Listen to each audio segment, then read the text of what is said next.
இந்த மாதிரி ஒரு ஹாஃப் லைட்டு, ஒரு கன்சோல், ஒரு கலரிங் கன்சோல் இதெல்லாம் பார்த்தோன்னே உங்களுக்கு தெரிஞ்சிருக்கும். நான் தான் அழகுராஜாவோட சினிமாட்டோகிராஃபர் சக்தி சரவணன். பிரதர் கார்த்தியோட வந்து எனக்கு பேக் டு பேக் இது செகண்ட் ஃபிலிம். ஃபஸ்ட்டு வந்து பிரியாணி பண்ணேன், இது செகண்ட் ஃபிலிம். அது பெரிய சேஞ்ச். ஏன்னா அதில் வந்து ஒரு சிட்டி பாயாக இருந்தார் பிரியாணியில். இதில் பார்த்தா அப்படியே அழகுராஜாவாக வந்து இருந்தார். ரொம்ப கேண்டிடாக வந்து சில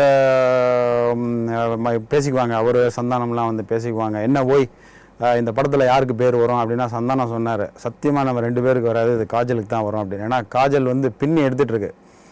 லாங்குவேஜ் தெரியல அப்படிங்கிறது வந்து அவங்களுக்கு ஒரு பெரிய மைனஸ் பாயிண்ட்டே கிடையாது.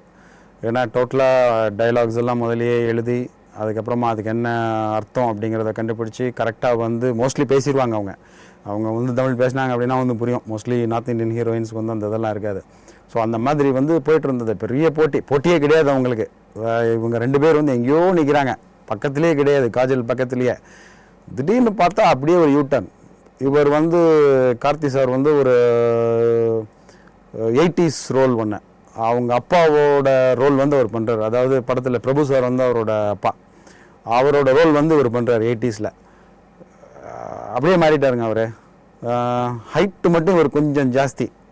ஹைட்டு மட்டும் கரெக்டாக வந்து பிரபு சாரோட ஹைட்டாக இருந்துச்சுன்னா வந்து இவர் தான் பண்ணார் அப்படிங்கிற மாதிரி வந்து பண்ணிட்டார். அப்புறம் ரெகுலராக எங்களோட டீம்மேட் தினேஷ், கொரியோகிராஃபர், அவர் தான் வந்து செல்லம் சாங் என்னோடய ஃபேவரேட், அதை வந்து அவர் தான் பண்ணார். அவரோட மூமெண்ட்ஸ் எல்லாமே வந்து கிரேஸ்ஃபுல்லாக இருக்கும். அதுக்கப்புறமா வந்து ஒரு சின்ன ஹியூமர் ஒன்று வந்து டிஃபால்ட்டாக இருக்கும். அதில் செல்லம் சாங் வந்து ரொம்ப கலர்ஃபுல் சாங். அது நிறைய ஊரில் எடுத்தோம். இதில் வந்து ஒரு 80s போர்ஷன் ஒன்று இருக்குது. ஒரு 18-20 மினிட்ஸில் வந்து ஒரு 80s போர்ஷன். அது வந்து என்கிட்ட சொன்னப்போ விஷுவலாக நம்ம ஏதாவது கொஞ்சம் அது ஸ்பெஷலாக ட்ரீட் பண்ணணும் sir, other it is colours இல்லைன்னா வந்து அதை எப்படி பண்ணலாம் அப்படிங்கிறப்போ எனக்கு தோணுன விஷயம் வந்து 35mm ஃப்ளாட். அதாவது இப்போ எல்லாமே வந்து ஒயிட் ஸ்க்ரீன் சினிமாஸ்கோப்பில் தானே வருது. அந்த 35mm வந்து முதல்லலாம் வந்து பண்ணுவாங்கல்ல, ஸ்கொயர் டைப்பில் வந்து இருக்கும்.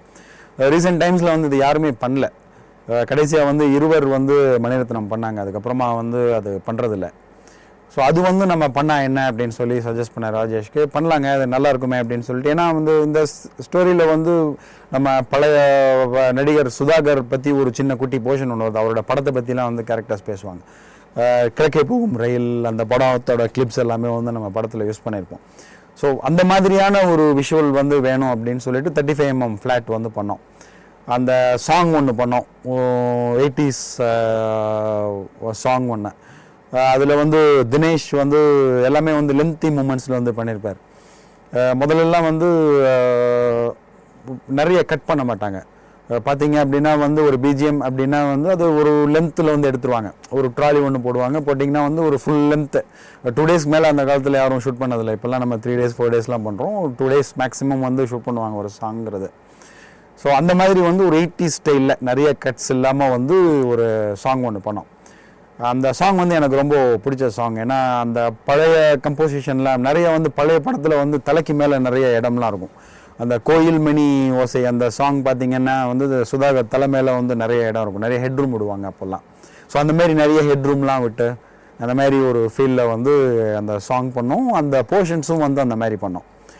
லைட்டிங் வந்து கொஞ்சம் கான்டெம்பரரியாக பண்ணிட்டேன் நான். ஏன்னா அப்போல்லாம் வந்து டைரக்ட் லைட் போடுவாங்க, நம்ம அந்த மாதிரி வந்து பண்ணல. இதில் கொஞ்சம் அதெல்லாம் வந்து கொஞ்சம் மாடர்ன் இதில் வச்சுக்கிட்டு அந்த ஆஸ்பெக்ட் ரேஷியோ மட்டும் வந்து 35mm ஃப்ளாட் அந்த மாதிரி வந்து பண்ணோம். டைரக்டர் ராஜேஷ்க்கு வந்து சினிமாவில் 3 விஷயங்கள் தெரியும்: என்டர்டெயின்மெண்ட், என்டர்டெயின்மெண்ட், என்டர்டெயின்மெண்ட்.